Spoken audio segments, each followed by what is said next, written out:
Now a new memoir, unlike anything we've seen before. The kids are all right.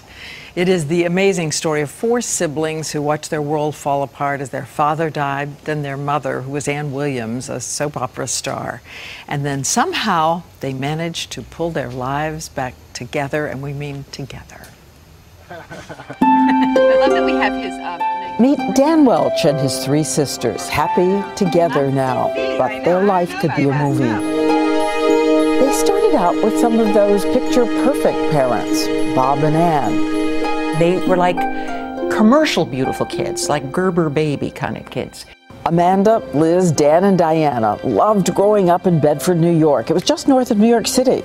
Dad, a financial advisor. Mom, an actress, Ann Williams, first on Broadway, then TV, known to millions of soap opera viewers. I remember one time someone recognizing at the toll booth, and the toll person, knew Mom, and she was like, "Oh, you're Eunice, and, my favorite character." I didn't feel any hatred toward her or animosity. For 10 years, she was Eunice Wyatt on CBS's Search for Tomorrow. I don't know what you're talking about. You've got something that belongs to me. But co-star Morgan Fairchild says Ann's most cherished role was Mom. She loved those kids. She loved those kids. She talked about them all the time. Then tragedy. Bob died in a car crash after an all-night drive in from New England. The children, ranging from 4 to 16 years old, watched as their mother struggled. She wandered around the house crying. I mean, she just never stopped crying. And up ahead, another trauma. Mom had cancer.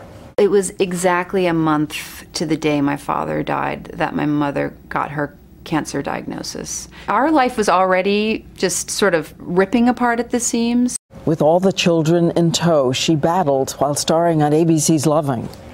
I would actually take her, in a wheelchair and wheel her from one set to the next, and she'd get up and be able to perform the scene and then just collapse. But in the end, the cancer was too much. The Welch children tried to hang on. I was kind of waiting to become an adult and waiting to survive my childhood, and everything was just, I can make it through this if I just wake up tomorrow. Liz says when the end came, there was heartache and one more gift. I said, I just want you to know that I love you. And that is the one moment where she cried.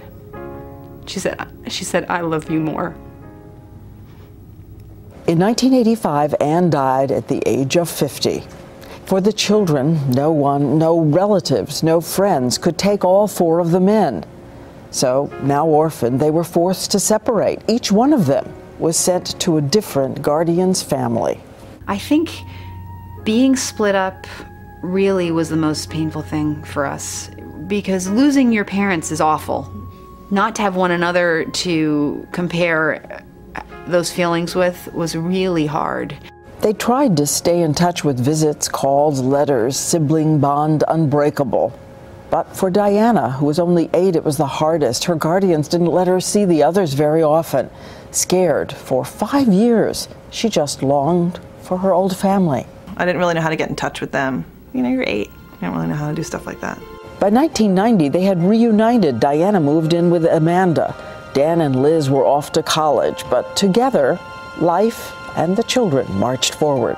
My siblings really were so strong and so there for me that when I moved back in with them when I was 13, it was like, oh, everything's better now. Like, life is good. Today, all the girls are now married, and Dan is engaged. The first Welch grandchild has arrived. And the biggest gift, always each other. I kind of learned everything I know from my sisters. They really taught me how to be a man. I love them. They got themselves through it. They found their hearts. They found each other. And the kids are all right. And the healing strength that siblings bring to each other is the story in this book, with a lot of twists and turns along the way. And if you want to read a chapter and learn more about their story, go to abc.com/books.